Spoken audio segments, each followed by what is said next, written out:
be no doubt, I will always keep the threat of military action on the table to defend our security and our ally Israel. Sometimes there are no alternatives to confrontation, but that only makes diplomacy more important. If we must use military force, we are more likely to succeed and will have far greater support at home and abroad if we have exhausted our diplomatic efforts. I got from this speech, Richard, a subtle shift, maybe not so subtle in some places, to say we're in general election mode now. This is a key constituency here, not just because they're Jewish voters, but because they may be a window into other voters who have concerns about this area. Is he tacking to the center a bit on national security?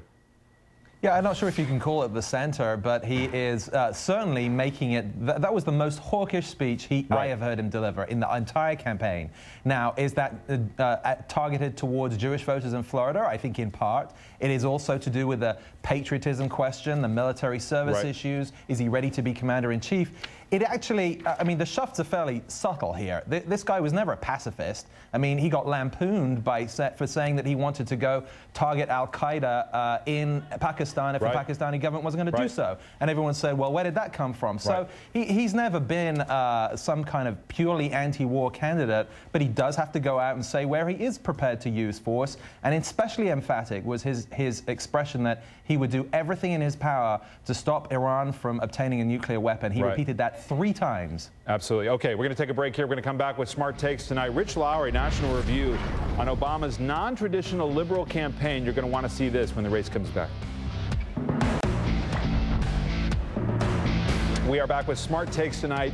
The argumentative pieces, the provocative, the insightful, something to make you think tonight. And here to go over it all, our panel, Michelle, Richard, Rachel, and Michael. Smart Take number 1, it's about Barack Obama. A lot of great press for him today. He's clinched the nomination. He's run an incredible primary campaign. But there are some detractors who think he's kind of limped across the finish line. To the quote board, David Broder of the Washington Post writes this: but for all those achievements and all the advantages, Obama limped into the nomination as a vulnerable and somewhat diminished politician. After winning 11 primaries and caucuses in a row, his magic touch seemed to depart him. Obama still has great gifts and substantial assets, so the first imperative at this point is to stop retreating and regain the initiative, starting with a clear assertion of his absolute right to choose his own running mate and not be pressured into a decision by the Clintons or their friends. Rachel, take it on. I think that Obama did have a weak finish in the primaries, but I feel like he's getting a pretty big bounce out of clinching the nomination. Certainly it makes him look weak if it looks like he's being pressured into a vice presidential choice from Hillary Clinton or from anybody else. It's also true that Hillary Clinton finished remarkably close to him. So I think you can make this case that he needs to get on the initiative and start looking good, but I think his AIPAC speech was kind of hitting it out of the park. Yes, Richard's right that it sounded hawkish, but I think it was also a very bold stance to take. I think the fact that he went right to Appalachia on his first full day on the trail campaigning is also a bold stance. I don't see him on the defense anymore, and I think he's benefiting from this. Richard, do you think that they have a need, a sense in the campaign that they do need to take some initiative?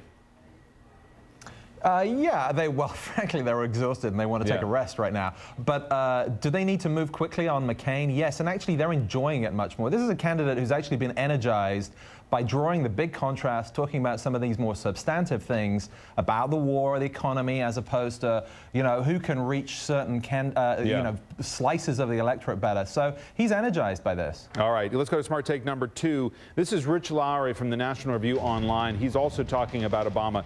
To the quote board, Obama represents a rejection of triangulating Clintonism. He had no sister soldier moment during the primaries. Indeed, he initially embraced his sister soldier in the form of Reverend Jeremiah Wright, introduced to the public and videotaped anti-American rants.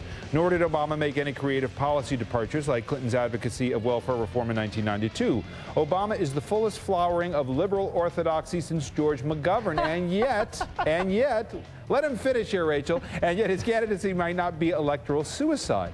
He has formidable gifts as a politician. He's eloquent, winsome, a quick study. He confronts a Republican Party that, beset by intellectual exhaustion, congressional scandal, and an unpopular incumbent president, teeters on the verge of a Watergate-style meltdown, so Democrats contemplate the delicious prospect of having their purity and victory, too.